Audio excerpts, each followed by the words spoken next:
oleh Allah Subhanahu wa taala. Alhamdulillah, kita bersyukur kehadirat Allah. Kita dikumpulkan oleh Allah dalam keberkahan yang sangat banyak.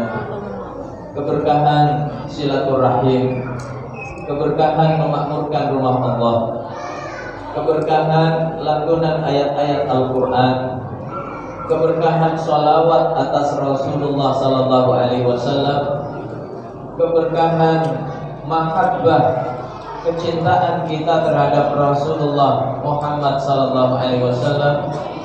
Mudah-mudahan seluruh keberkahan yang Allah himpun dalam kehidupan kita malam hari ini mengantarkan kita menjadi manusia-manusia yang selalu diberkahi oleh Allah Subhanahu wa taala. Sholawat dan salam tidak lupa kita haturkan pada suri tauladan kita, baginda Rasulullah Muhammad sallallahu alaihi wasallam. Mudah-mudahan kita semua diberikan kekuatan oleh Allah, kekuatan iman, kekuatan keistiqamahan untuk mampu menghidupkan sunnah Nabi dalam hidup kita, sehingga insya Allah kita termasuk umat beliau yang kelak berbahagia meraih syafaat beliau di hari kiamat. Amin ya rabbal alamin.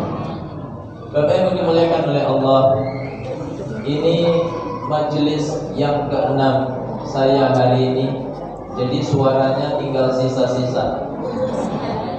Mohon maaf tidak bisa kencang-kencang seperti adik kita tadi, ceramahnya Masya Allah. Mudah-mudahan kelak jadi da'i, jadi ustaz, jadi kiai, jadi ulama insya Allah. Bapak Ibu dimuliakan oleh Allah,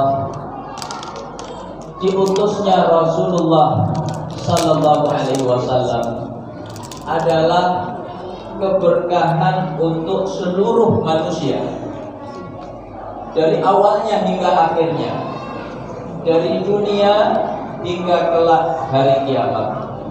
Maka kalau kita baca sejarah, siapa wanita yang menyusui bayi yang bernama Muhammad? Siapa Bu? Sayyidah Halimah As-Sa'diyah dari Bani Sa'ad, dari kabilah Bani Hawazin. Saat itu perkampungan beliau ditimpa paceklik, kemarau panjang, maka kebun-kebun mati, ternak-ternak kurus, kambing-kambing tidak keluar susunya. Halimah As-Sa'diyah saat itu juga memiliki bayi. Air susu beliau tidak keluar, tapi begitu menyusui bayi yang bernama Muhammad, maka perkampungan itu diberkahi oleh Allah Subhanahu wa taala. Seketika paceklik hilang, kambing-kambing menjadi gemuk, susunya berlimpah, termasuk Sayyidah Halimah As-Sa'diyah. Sejak menyusui bayi yang bernama Muhammad, air susu beliau berlimpah. Ini keberkahan Nabi, padahal masih bayi, belum diangkat menjadi Nabi. Maka begitu diangkat menjadi Nabi, keberkahan semakin luas dirasakan oleh manusia. Dari kota suci Madinah Al-Munawwarah, yang artinya kota yang bercahaya, maka cahaya Islam itu tersebar hingga ke seluruh penjuru dunia. Ini baru di dunia. Bagaimana nanti di akhirat? Seluruh manusia dari awalnya hingga akhirnya merasakan keberkahan dari hadirnya Rasulullah Sallallahu Alaihi Wasallam. Imam Al-Bukhari meriwayatkan, idza kana yaumul qiyamah ma jannasu ba'duhum fi ba'd. Nanti ketika hari kiamat tiba, manusia berdesak-desakan satu sama lain, yatlubuna syafa'ah, mereka mencari syafaat.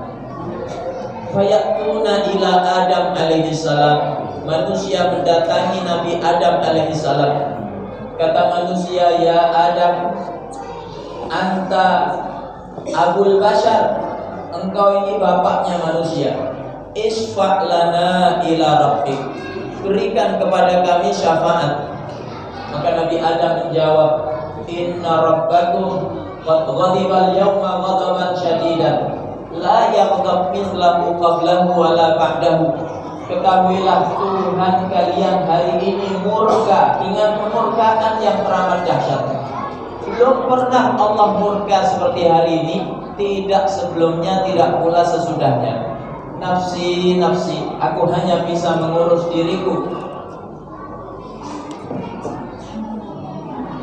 Idhabu ila ghairi, pergilah kepada selain aku. Idhabu ila Nuh alaihissalam, pergilah kalian kepada Nabi Nuh alaihissalam. Manusia kemudian mendatangi Nabi Nuh, minta syafaat. Jawaban Nabi Nuh sama persis seperti jawaban Nabi Adam. Lalu kata beliau, idhabu ila Ibrahim alaihissalam fa innahu khalilullah, pergilah kalian kepada Nabi Ibrahim, beliau kekasih Allah. Manusia mendatangi Nabi Ibrahim alaihissalam, minta syafaat. Jawaban Nabi Ibrahim sama persis seperti jawaban Nabi Adam dan Nabi Nuh. Lalu kata Nabi Ibrahim, idhabu ila Musa fa innahu kalimullah, pergilah kalian kepada Nabi Musa, karena Nabi Musa manusia yang diajak bicara langsung oleh Allah. Manusia berbondong-bondong mendatangi Nabi Musa, minta syafaat. Maka Nabi Musa menjawab persis seperti jawaban nabi-nabi sebelumnya. Lalu kata beliau, idhabu ila Isa, pergilah kalian kepada Nabi Isa. Manusia mendatangi Nabi Isa alaihissalam. Jawaban Nabi Isa tidak beda dengan nabi-nabi sebelumnya. Lalu kata beliau, idhabu ila Rasulillah Muhammadin sallallahu alaihi wasallam. Maka manusia mendatangi Rasulullah Muhammad sallallahu alaihi wasallam, minta syafaat. Apakah Nabi menyerah? Apakah Nabi mundur? Tidak. Nabi bersujud di bawah arasnya Allah. Allah ilhamkan pujian-pujian. Dengan pujian itu Nabi memuji Allah. Maka kemudian Allah katakan, ya Muhammad, irfa' ra'sak, qul yusma' sal tu'tah, isfa' tusyaffa'. Wahai Muhammad, angkat kepalamu, katakan, ucapanmu pasti didengar.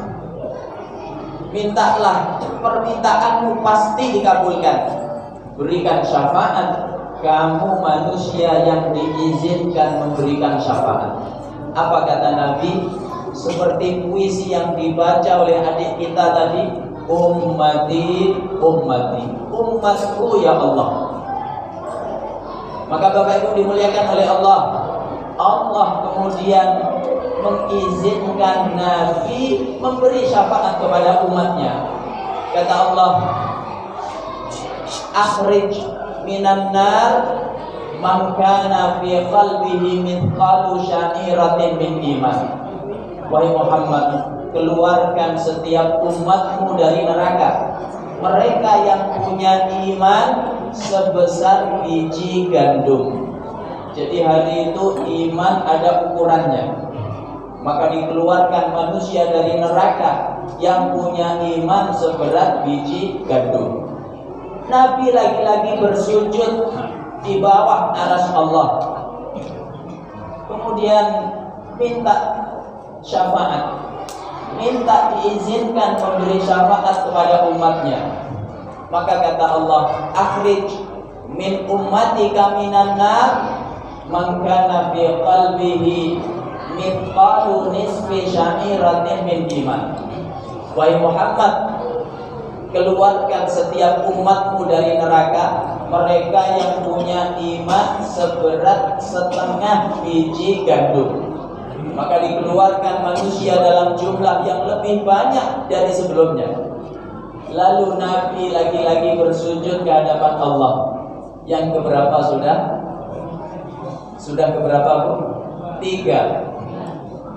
Maka Allah kemudian mengizinkan, akhrij min ummatika minan nar man kana fi qalbihi mithqalu dzarratin min iman.